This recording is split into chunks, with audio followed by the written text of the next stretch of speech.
Pardon the crazy hair. Has nothing to do with anything. I wanted to talk about, I've seen several creators on here talk about safety foods, and I just came across one that was talking about something that she had that wore out, and she was going down a rabbit hole to try to figure out how to make it because she couldn't find it anywhere.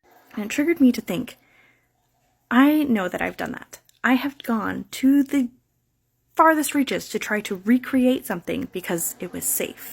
So I think, and I have hypothesized, that ADHDers have not only just a safety food, but also safety items, safety purchases, safety electronics, safety, take your pick. Because I think that it's just one of those things that in the day-to-day process of what happens up here, we already know how it feels, how it works, how it helps us along our way. We're already used to it. And so it's one more thing that we don't have to think about. And so we would pay an ungodly amount of money if we could have the exact same thing.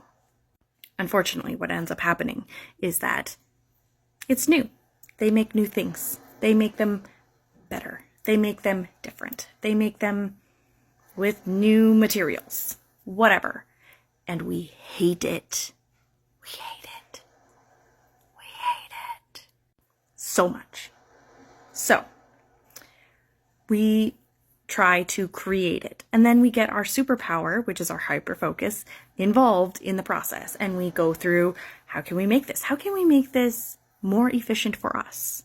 And we go down these rabbit holes and we end up with half-finished projects.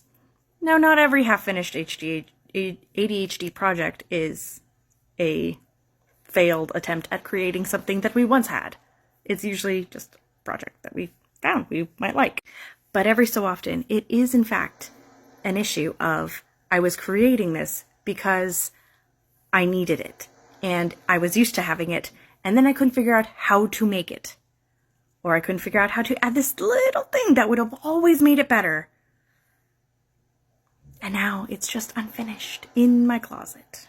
All that to say, I have done this. I have gone through cycles of looking on how to create something because the thing I had made my life easier, and I knew how it worked, and I knew where it was and how it fit into my life, how it felt in my hand. And we would go through an ungodly amount of things to try to wear down or put in the exact same specific color or texture to use it again because it's safe.